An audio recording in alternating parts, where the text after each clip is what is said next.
Well, my top rated book on confidence is called The Super You. I'm sending it to you, physical book, free. Go to the link down there. You got it.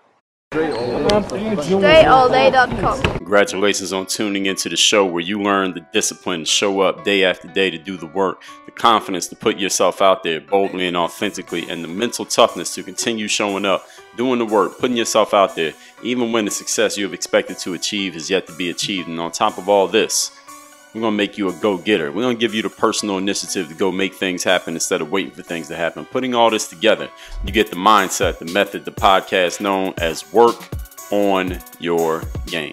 My name is Dre Baldwin, also known as Dre All Day. And today, ladies and gentlemen, I got to offer an apology to the audience. I got to offer an apology to the majority of the people of the Work on Your Game podcast audience. And I'm going to tell you why.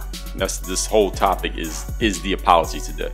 See, this social media thing that we have these days, the influencers, quote unquote, that we have out there, of which I guess you could consider me one of them. People showing their quote unquote lifestyles, whatever the hell that means.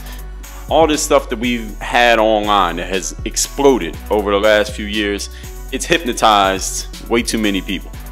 It's hypnotized a lot of people who are in my audiences, whether that be from my written material, my video material, or this audio material, or this podcast, into thinking that you need to be doing the same things or going after the same goals or working at the same jobs as these people that you see.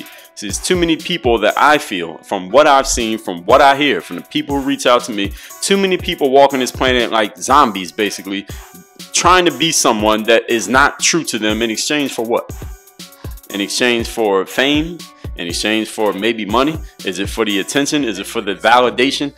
That's what I want to apologize for here in today's episode. I'm going to explain to you why I'm taking this on my shoulders, why I'm going to offer an apology to this audience. I'm going to explain exactly why that is as we get deeper into today's episode. Again, today's episode is just my apology. Number one, a lot of what I have done and accomplished in my life, the things that you know about, okay, whether that be through building my brand online or starting the athletic training genre in video online, whether that's becoming an entrepreneur, playing professional basketball, through this podcast, all the books that I've written and the things that I've put out and everything else. Yes, discipline was a foundation of it. Confidence was a huge part of it. Mental toughness, a huge part of it. Of course, personal initiative to go make things happen.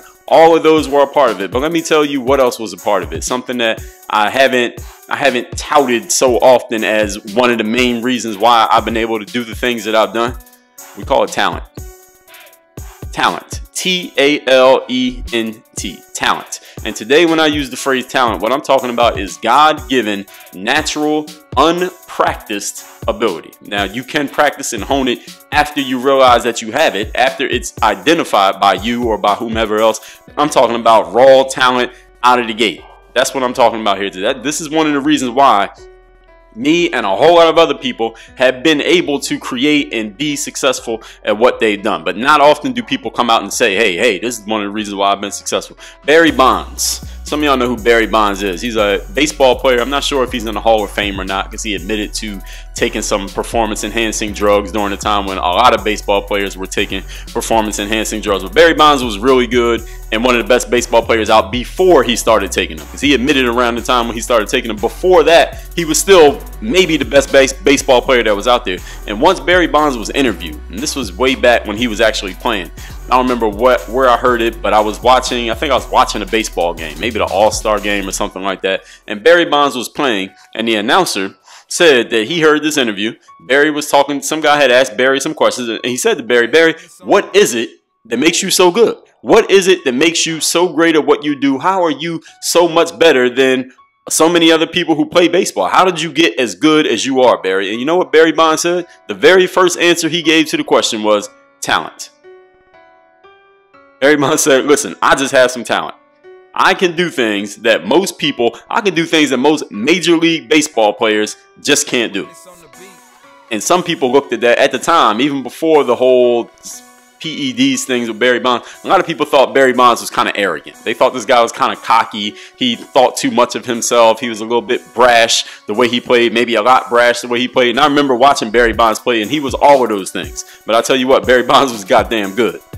And when Barry Bonds answered that question and said, you know what, one of the reasons why I'm so good is because I'm just talented, was the most truthful answer I've ever heard from a professional athlete in any sport. Talent, people.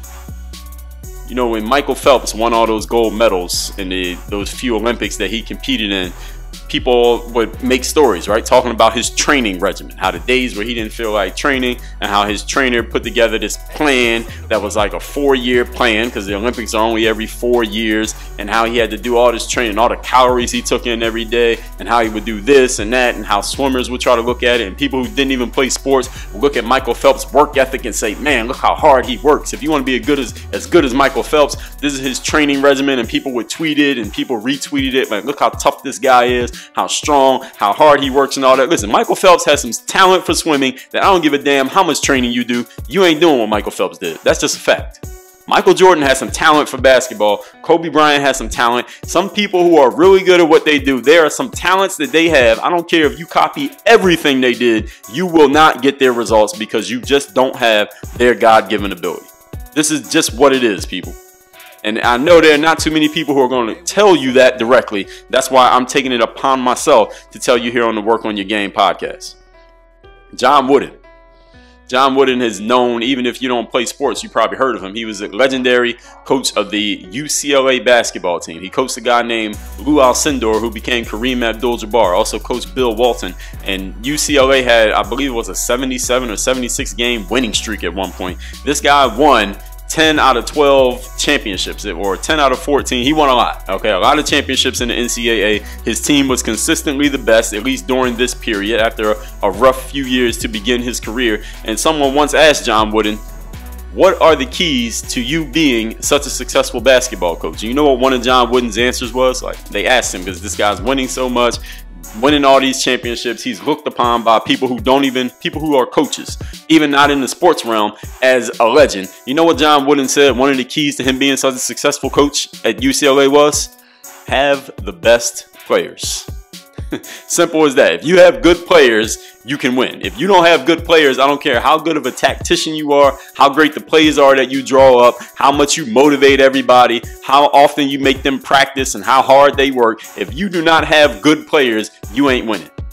You know, people talk about Phil Jackson, who was the coach of the Chicago Bulls with Michael Jordan, and then he went and coached Kobe Bryant and Shaquille O'Neal in the LA Lakers and won 11 championships in his years as a basketball coach. Some people try to criticize Phil Jackson by saying, well, Phil Jackson only won championships because he coached Michael Jordan. Michael Jordan was the best player. Scottie Pippen. He coached Kobe Bryant, Shaquille O'Neal. These guys were the best players out there. Of course he won championships. Anybody could have won championships. Well, no, not anybody could have won a championship with those guys, because all of those guys were on teams before Phil came along and did not win championships. That's number one. And number two, you damn right he had the best players. That's the only way you can win.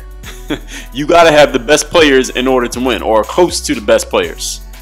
You got to have some players who are damn good. They may not have to be the number one player out of everybody, but they better be up there. They better be somewhere in those rankings if they're going to win.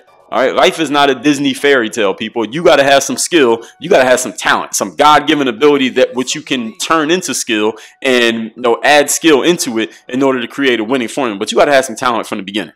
The fact that coming back to myself, the fact that I quote-unquote made it in basketball, coming from my humble high school beginning. I hear from a lot of young basketball players who didn't really perform in high school. Either they played on the team but didn't do anything, similar to me, or they didn't play on the team at all, or they didn't even try to make the basketball team, or they played JV or something like that. Then I went and walked on in college at a school that wasn't even D3 at the time. It's D3 now. Got recruited to a Division III school, which is the third tier of talent, basically, ladies and gentlemen, in sports, if you didn't know that. And then I ended up becoming a professional athlete. So I hear from athletes who don't play in college, didn't play in high school, but they think maybe it's a possibility they can go overseas. Why? Because they see my story. They heard my story. They heard of me. They said, oh, he did it. Then it's possible for me to do it. I want y'all to understand some things, though. Some things that I usually leave out when I tell that story, because the part that I just told you, that's the fairy tale, right? That's the Disney movie, right? All right, this guy didn't play barely played in high school, made the team a senior, didn't even do anything, sat on the bench the whole year, walked on in college, wasn't recruited, played at the lowest NCAA level that there is, and then he became a professional basketball player and had a career and everything in professional basketball. That means I can do it. I want to tell you some things that I don't usually tell when I tell that story, the stuff that doesn't make me look like a hero, okay?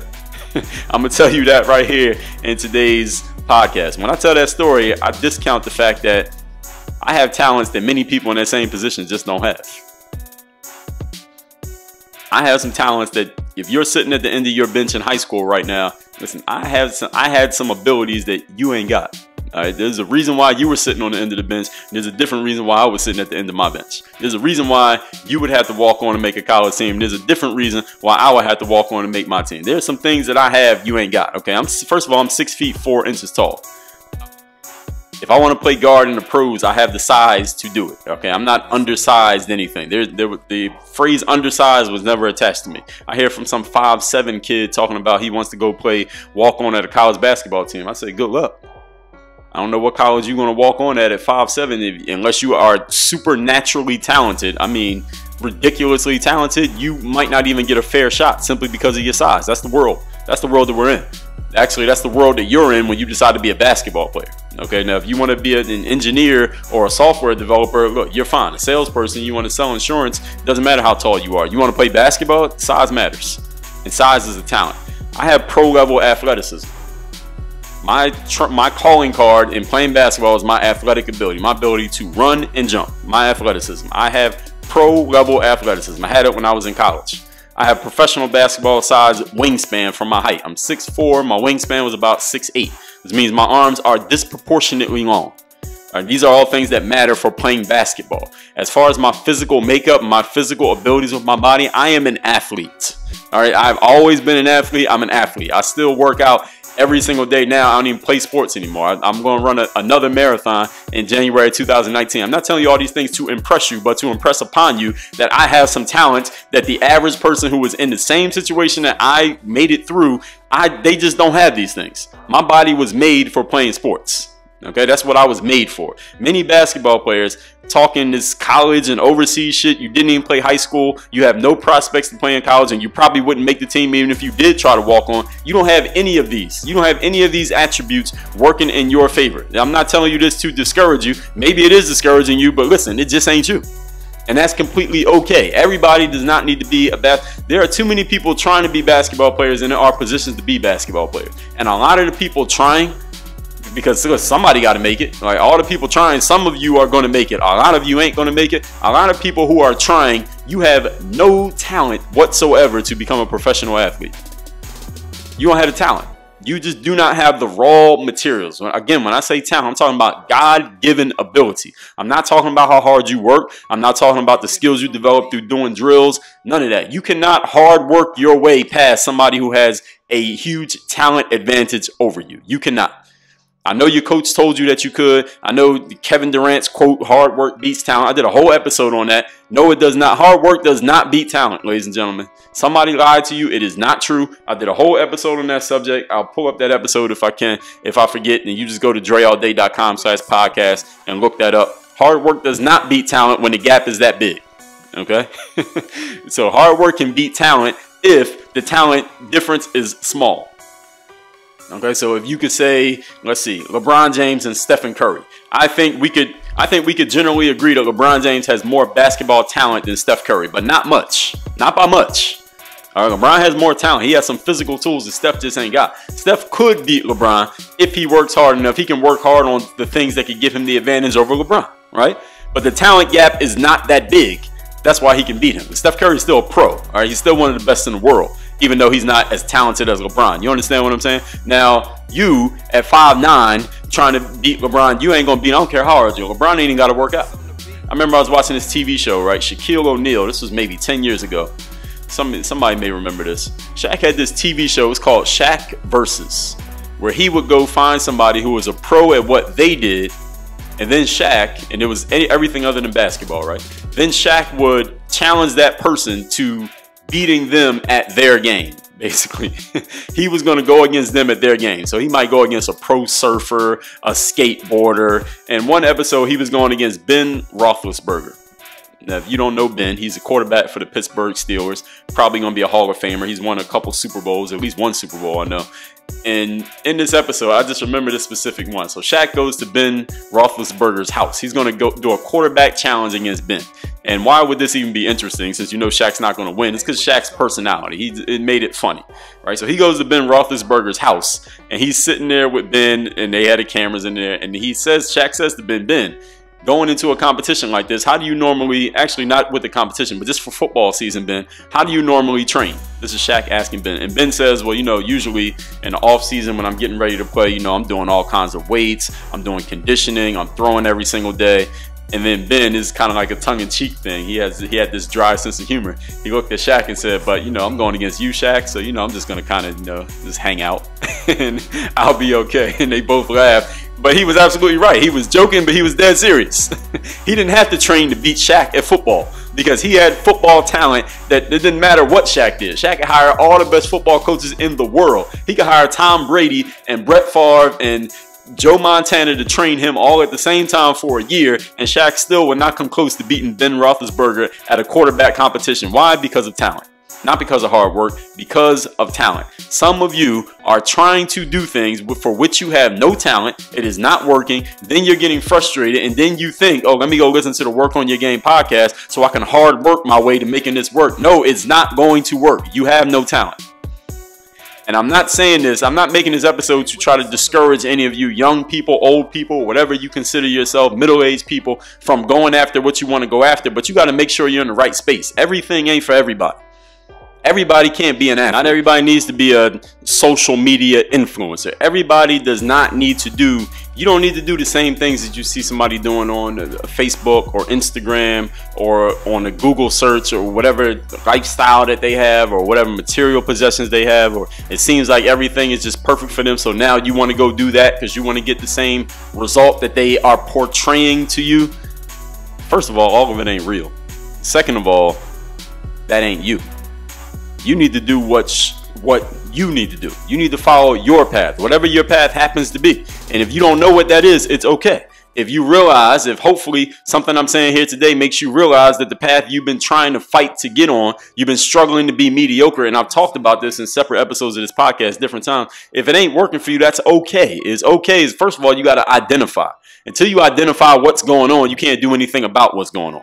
The challenge a lot of people have is that, like I said, they're walking around zombie-like. They don't even know what's going on, and then obviously you can't do nothing about it if you don't know what's happening.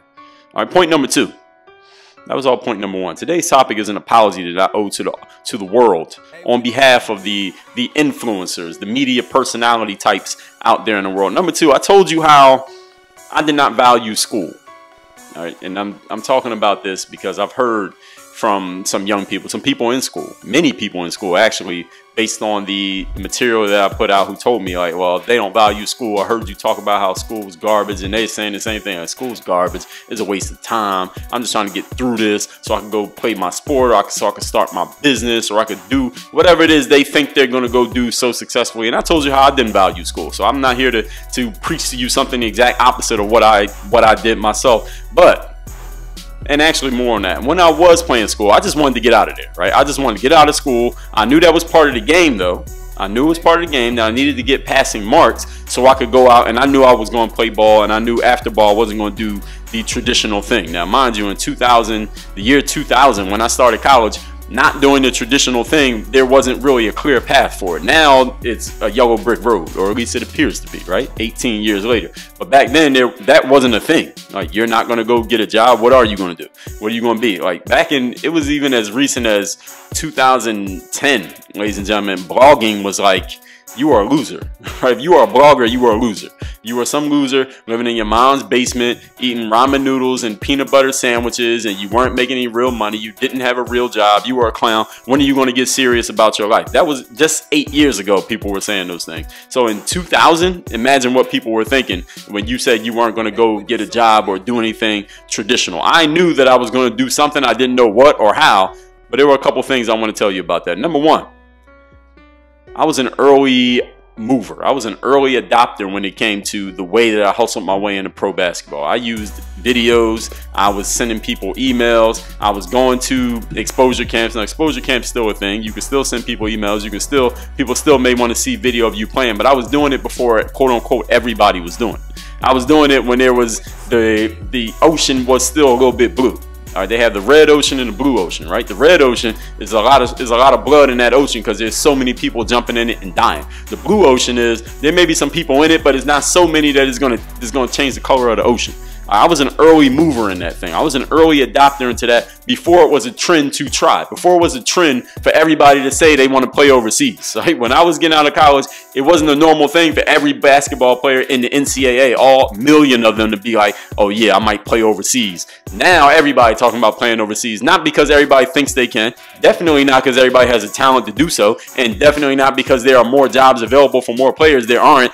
But because it's a trendy thing, it's a cool thing, it looks good, it sounds good, it'll get you likes and followers on the internet. So now everybody's talking about doing it. Everybody ain't doing it. All right, the same number of people who could have did it then are the same number who's going to do it now.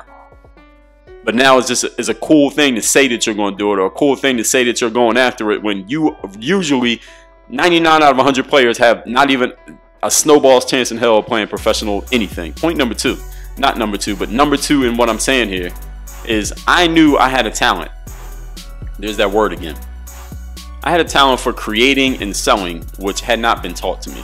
I had a talent for making something out of nothing. I had a talent for communicating my ideas. I had a talent for standing in front of the room and letting people know what I was thinking, why I was thinking it, and letting them understand it in a way that they could benefit from it. None of that had been taught to me. I didn't take a class on selling. I didn't take a class on content creation back before we were even calling it content. None of that had been taught to me. All right, that led to entrepreneurship. I just knew these things. I just had these innate abilities. Some athletes come to me and they say, well, I don't want to go to school. You know, I just want to play ball, but they have no talent. Like, yo, you don't have any talent.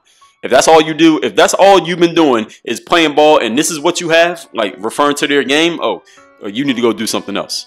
You need to go change that, all you do, from basketball to something else. Because if you spend all your time playing ball and this is all you got to show for it, you're garbage. You have no talent. You need to be doing something else. Now, you can still like basketball. You can still comment on the NBA finals and tweet and whatever it is you want to do. But this is not going to be your profession.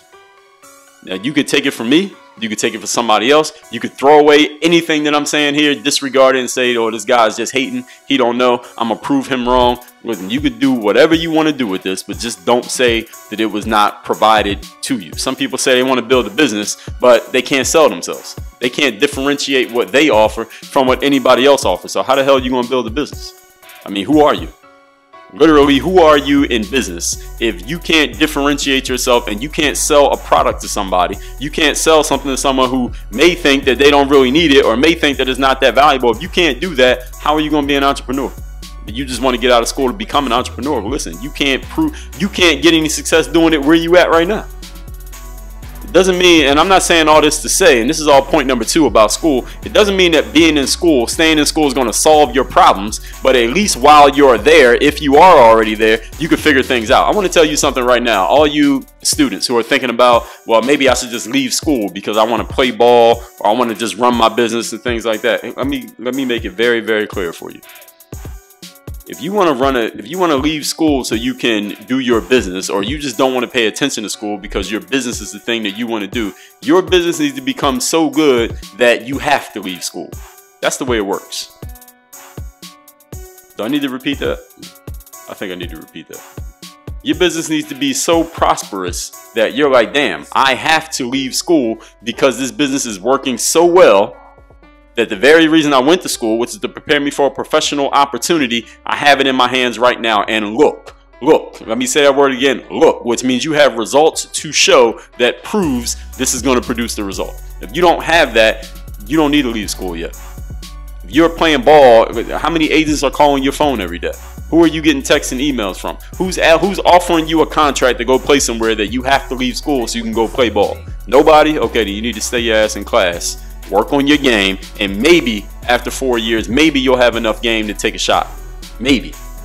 99 times out of 100 you won't. That's just what it is. In that industry of playing professional basketball, everybody ain't making it. And I got to make sure that I'm stressing this. I know there's a lot of basketball players who follow me. I get a lot of correspondence from ball players who are talking this pro ball, college basketball. Everybody can't play. Now, if everybody who reached out to me actually played, we would have to double the number of teams out there. It's just not enough opportunity out there. Understand, people, what we're talking about here is talent. If you are just good, if you're really good at that thing, whatever that thing is, the thing that you just want to do, you want to drop everything else and just do that thing, it should be showing already. You should already have something happening that you say, damn, you know what? This is a little bit of show that I had some future success ahead of me. When I was in high school, even though I was sitting on the bench and playing not many minutes and scoring 2 points per game, every day before practice, I would play one-on-one with this guy on my team. His name was Darian Chavis, and Darian was the best player on our team. He averaged like 20-something points per game. He was all city. He had a D1 college basketball scholarship. He was clearly our best player. He'd been playing basketball since a freshman. He was on all the all-city high school, all the all-star teams in our city of Philadelphia. He was on all of them. I would play with him one-on-one before practice every day, and I was getting some results against this guy. I was scoring him sometimes. I would stop him sometimes, and I said, you know what? I could actually compete with this dude. I wasn't beating him. He was winning. Overall, he won, but I was competing. I was doing some things to say, you know what? I could actually, I'm not outclassed by this guy. I'm not like completely out of my league going up against this guy. Those were small signs of success. I went to this team called Sunny Hill, or this league called Sunny Hill, where all the best players in the city was on the same team. There was so much talent in that gym. It was at this gym called Gustine Lake in Philadelphia. For any Philadelphians listening to this, you know Gustine Lake. That's where the gym was. And this was before they remodeled Gustine Lake. Last time I was there, I saw they remodeled it and made it into a beautiful center. But back then, it was just one gym. It was just one building with a gym. I don't even know if it had a bathroom in there. It was just a basketball court. Nothing else in the building at all. In the middle of this empty parking lot. All concrete. Gustine Lake, we used to practice. There was so much talent the first day I walked in there. It was like the whole all-city team all in one gym at the same time. I was like, damn, this is like an all-star game plus me, right? And there was so much talent, they had to split it up into 2 teams. They put 2 teams in the best amateur league in the tri-state area just because it was so much talent on this team that we were practicing. And I would practice with these guys, and I would get my ass busted a couple times, but I would actually make a few plays. I stole the ball from a couple guys. I got a couple dunks. I was actually growing. My respect was growing in that gym. I was actually starting to be respected by these other guys who all had 100 times more results than me. That was a small sign that showed me there was some possible future success for me in basketball if I stuck with it. I remember the first time I went to Toastmasters. And there's some people who listen to this podcast who know me, met me at Toastmasters in Miami Beach, where I was a president for about 1.5 years, almost 2 years. And first time I went to Toastmasters, this was in the spring of 2014. Some basketball player had told me in a pickup game about Toastmasters. I went to it, and the very first meeting I went to, I remember sitting in that room and listening to a few people give speeches and people talking, and I was really excited by the end of the meeting. I didn't speak at that meeting, but I was really excited by the end of the meeting. You know why? Because after listening to those people, I said to myself, I could give a better presentation than everybody in this room. I knew I could. I knew I had the ability to do it, and I'm not telling you that to impress you, but to impress upon you. In my time in Toastmasters, those of you who don't know what Toastmasters is, it's a place that people go to practice communication, whether that be speaking, listening, exchanging ideas, critiquing each other, etc., etc. And in my time as president, a lot of people will come in their first time at the meeting or their first time giving a speech, and they would be nervous. They wouldn't know what to say. They would forget their lines. They'd be standing in front of a room with 7 people, and they'd be nervous to talk in front of them. They forget what they were going to say, even though they were telling their own story, their own life. They forgot what happened. And it was just people learning to speak. All right, that's what it's about. That's what the meeting is for. So those things are not, I'm not saying that as there was anything wrong with these people. This is what normally happens when somebody joins the Toastmasters Club. When I first got up there, I knew I could give a better speech than damn near anybody in the room. I knew I could. And I'm not telling you that to impress you. This was not a skill. I guess it was somewhat of a skill because I had made damn near 5,000 videos on YouTube by this point. So I was used to standing in front of a camera, which would get transmitted to thousands, millions of people. But it was a talent. I had a talent for communicating my ideas to an audience of people. Can you tell? Listening to this podcast or watching my videos or the things that I write, I just have a talent for speaking. All right, this was not a skill. I didn't take a speech class ever. In 16 years of schooling, I never took one speech class. Nobody ever sat me down and said, Dre, I'm going to teach you to be a speaker. I'm going to make you a great communicator. I was just good at it. Are you doing the things that you're actually good at? Are you doing the things that are communicating, that are what is the word I'm looking for here? That are interacting at best, for lack of a better term, with your talents? Are you doing that? And I can't answer that for you. Nobody can answer it for you. Only you can answer for yourself. But you got to be real with yourself you got to be real with yourself, period, just to get some good answers. When I was in college even, I knew I wanted to be an entrepreneur. I knew I was going to play ball, but I knew I wanted to be an entrepreneur. Listen, I was selling stuff online, on eBay. Y'all remember eBay? It still exists. I was selling stuff online even then in college. I knew I could sell, whether that was through writing words and selling, whether that was speaking to a person in person and selling, getting on video and selling, standing in front of an audience and selling. I knew I could do that. I had a talent for doing those things. See, what I'm explaining to y'all here, and today's topic is an apology I'm giving to you, is that you got to know what your talents are. And you have to know how to utilize them. Where can your talent best be used to maximum effect to get maximum ROI for yourself? The more that you can give to other people, maximizing your talents, the more you're going to get back. I knew that I could come up with ideas every single day. It was why when I started this podcast, it says coming out every day. We're not going to start once a week and then ramp it up to twice. No, we starting out every day from the jump. Why? Because I knew I had the talent of coming up with ideas. I knew I could come up with I knew I could do this every single day. I didn't need to practice it. I didn't need to do a test run. And I'm not telling you that you need to do any of this stuff that I'm talking about with myself. This is me knowing me. You got to know you. Point number 3. Today's topic is an apology that I'm giving to people on behalf of all motivators. This is point 3. Motivators who tell you that you can do anything that you put your mind to. All right, that's not true. It is not true that you can do anything that you put your mind to. Actually, it's halfway true. Okay, it's half true and half false. You got to help yourself with a head start. Okay, if you want to do anything you put your mind to, here's how you give yourself a head start and how you actually make it come to life. Put your mind to things that you're actually good at. All right, you can do anything you put your mind to, as long as, this is the caveat, put your mind to something that you actually have talent for. Put your mind to something that you're actually good at. Don't just put your mind to any random thing that catches your attention, or it looks good, or it looks fun, or somebody who you like following on Instagram is talking about it every day, and it seems like they got the lifestyle and the money and the girls and the clothes and the cars, or whatever it is that attracts your attention.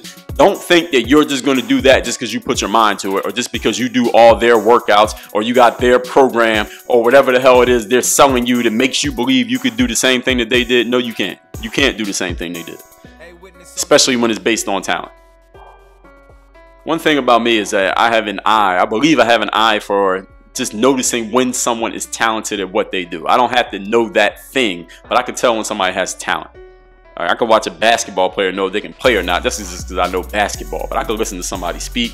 I could watch somebody edit a video. I could read somebody's writing and know, all right, this individual is talented at this. And I could also watch or experience or see somebody do something and say, all right, this person does not have talent at this. Why are they doing it?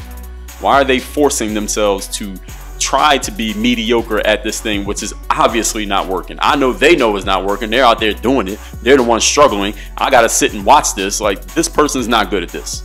And I see this every single day. People who have no talent at what they're trying to do. And again, when I say no talent, I'm not saying that you don't have talent in life, but they don't have talent in the thing that they're trying to do, but they keep trying to do it. Why are you trying to do something that you're not good at? Why? Who told you to do that? I know you didn't get it from me.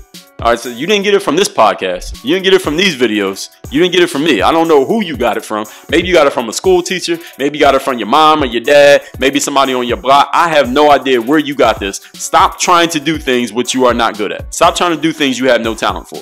If you have no talent, no natural inclination, no God-given ability for something, however hard you work, the best you will ever be is mediocre.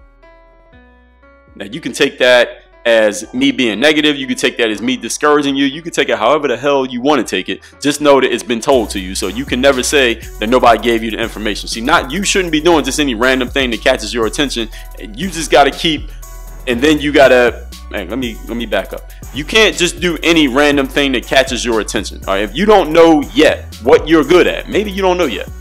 And listen, I was lucky enough that by age probably about 16, 17, I knew what I was good at. I knew what my talents were. I knew where my bread would be buttered in my life. I didn't know how, but I knew that's what it was. I just knew it innately. If you don't know that yet, I mean, you might be 26 and not know. You might be 35 and not know. Listen, I meet people who are the same age as me and don't know.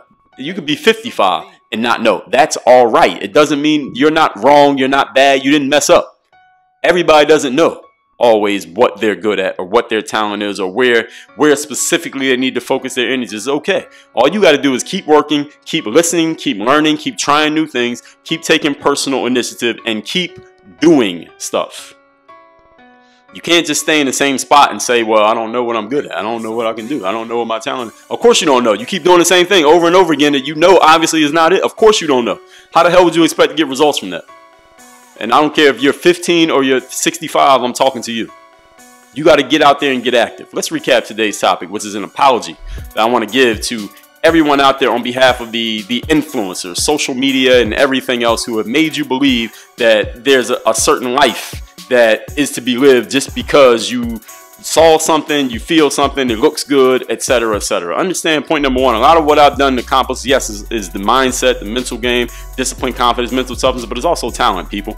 Barry Bonds said, the reason I'm so good at baseball is because of talent. Yeah, I practice, yeah, I work hard, yeah, I train the off season, but it's talent. You got to have talent. John Wooden said the best way to be a great coach is to have good players on your team. You need talent around you or talent within you to excel at what you're doing. I don't care how hard you work, how bad you want it. Without talent, you ain't going nowhere. Number two, I told you how I didn't value school. Doesn't mean you should not value school. I knew exactly where I was going. I had some natural proclivity towards the things that I knew I'd be doing after school. If you do not have that, and you do not have the seeds of success, you don't have any early signs of success in those things, you need to stay in school, metaphorically or literally, keep learning, keep listening, and get some results if you want to give yourself a reason to not pay attention in school or whatever it is you're doing right now in your life. And number three, on behalf of all the motivators out there who tell you can do anything that's only a half truth, you can do anything when you have some natural talent already. If you don't have natural talent, you can try anything. It doesn't mean you're going to be successful. You want to be successful at something, do something you actually have some skill for. If you don't have skill for it, you will not get the success. And don't say nobody gave you the information. So on behalf of everybody, ladies and gentlemen, I'm sorry. Work on your game. DreAllDay.com.